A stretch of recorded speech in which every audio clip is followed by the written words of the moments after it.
Need to stop bulking. Stop bulking. Look at me. This is me when I bulked, right? I'm like, oh, let me bulk, let me eat, let me try to get big. And you see what happened. I started getting a stomach. I looked bigger. Like when I had my clothes on, I looked bigger. Obviously in the picture, it looks more enlarged. But I'm like, why am I just getting compliments from men? It was straight men. It was like, oh, bro, look, you're getting big, bro. You're trapped. You're getting big. You're looking, yeah. But like, obviously, you know, I don't want compliments from men. I'm not into men. I'm into women. And then I realized every time, y'all, this is every time, right? Every time I started getting leaner, I started getting more looks from women. However, men started telling me like, oh, bro, you're getting smaller. Are you okay? What's happening? What's happening, bro? So I'm like, oh, so there's a male and there's a female gaze. If you know, male, if you're in, you know, whatever, then you're gonna get more compliments. Or if you like being buff just to be big, you just like looking big, that's different. Because if you do it because you feel good and you like looking big or buff, then do it, right? But for me, I didn't like looking so big because I had to eat so much. You know, I was bloated. I never felt good, right? And if you were to bulk, there's a right way and there's a wrong way. There's dirty bulk and there's lean bulk. Y'all, when I was doing dirty bulk, I was eating so much junk food. So much junk food. And my stomach was going up, and I was doing a lot of cardio. And then it's like, if you eat a lot, right, you have to really, how to say, like counterbalance it with something else. I had to do it with a lot of cardio, and I had to be more time in the gym, but I didn't feel good, and then I felt very sleepy. I didn't want to do anything. And the best thing is lean bulking. You know why? Because you're eating slightly higher than your maintenance. You know, when I was doing this, I felt way better. Right now, I'm going around 1.6k calories because I'm really trying to like get ripped. You know what I'm saying? And like veins and everything. And for me, that feels better because I like it personally. But at the end of the day, do what you want. But if you want to look the most attractive, you want to look the best looking that you can be, getting lean, right? You don't have to necessarily be ripped six-pack, but the more leaner you get, the better you look. Because at the end of the day, when you start like bulking or like getting big, what happens is your face, it starts becoming more round, right? My face, I naturally have a baby face. I'm 22 years old and I naturally have this baby face. So me, look, I'm gonna tell you a true story. This girl I was speaking to, she thought I was literally 14 years old, right? Because my face was so like bloated, it was so round to the point where I looked so young, and not the good young. I looked like the fat young, you know, like. And it's honestly, y'all, if you want to look younger, you want to have a round face, you want to look unattractive, then bulk. By all means, bulk. But I guarantee, if you all lock in and then you hit the gym consistently, maybe 4 to 5 times a week. I used to do 5, but I do 4 for now because I started getting like muscle fatigue in my left biceps, and due to my shoulder impingement and all of that. However, if you go 4 to 5 times and you start tracking your calories, tracking. You know, when I heard people say tracking, I'm like, bro, tracking? I don't want to track calories. I don't want to do all of that. But I use this easy thing. Okay, there's 2 things, right? You can eyeball it, or there's 3 things. You can eyeball it. You know, I feel like, let me tell you something. I feel like you putting your food on a scale, it works. It depends how much time you have. I was doing that at one point, but I was getting so obsessed. I'm like, wait, how many macros, how much protein, how much carbs, how much all of this. But the good thing is, like, let's say you're eating like similar things like almost every day. Once you like track it, it's easy because you already tracked it in the beginning of the week. But if you're changing up food, you cook this and then you buy this and then you do this and you try to measure everything, I feel like you're gonna be so obsessed. I remember I had a client.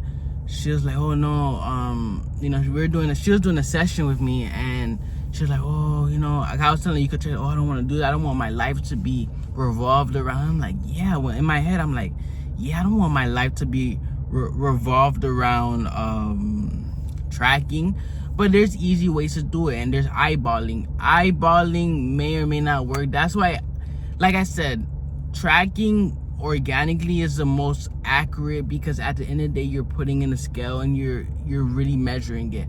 Or there's AI, where you just take a picture of your foods, and like I'm using this app.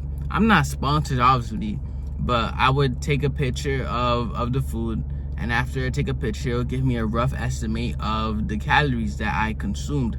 Obviously it's not 100% accurate. It's impossible, because at the end of the day, it's a picture. It's not looking at how much it's weighed. It's not looking, it's kind of estimating, you got some white rice, you got some pork chops, you got some turkey, it's roughly XYZ amount of protein.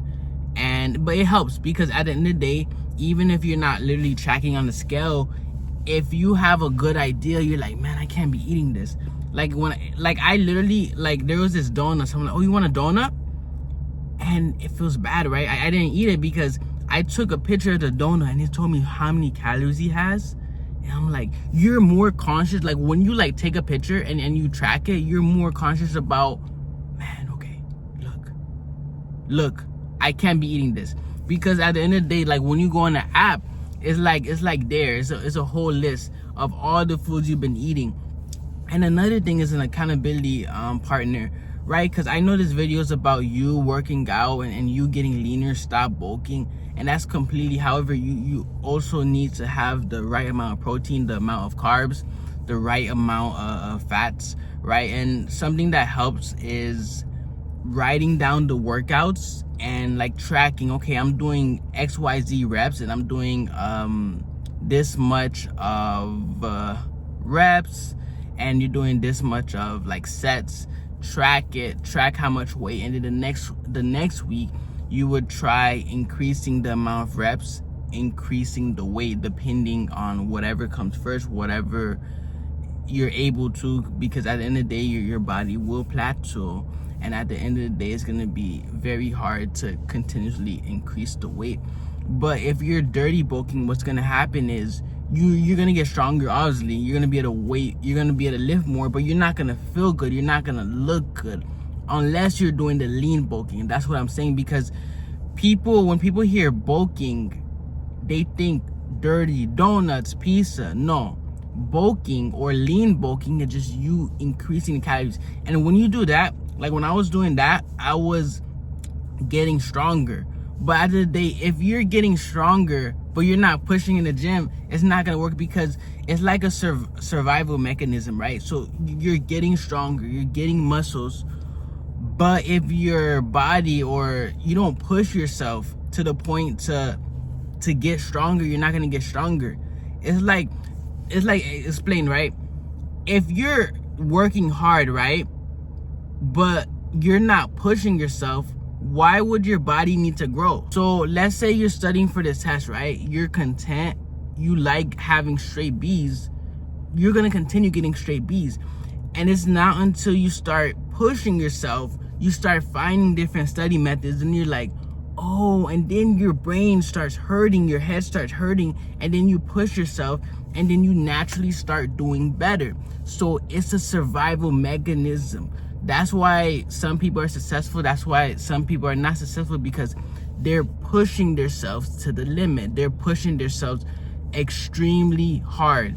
So if you do this, if you push yourself in the gym, you push yourself financially, you push yourself in all of these aspects, what's going to happen is you're going to really just exceed everyone, because at the end of the day, everyone is so content with staying at whatever they are. They're very content at staying average. That's why there's broke people, and that's why there's rich people, that's why there's wealthy people, that's why there's people that are ripped, that's why there's people that are not ripped, that's why there's people that's lean, that's people that's not lean. So just work on all aspects, and I hope y'all like the video. Make sure to like and subscribe, and I'll see you all in the next video.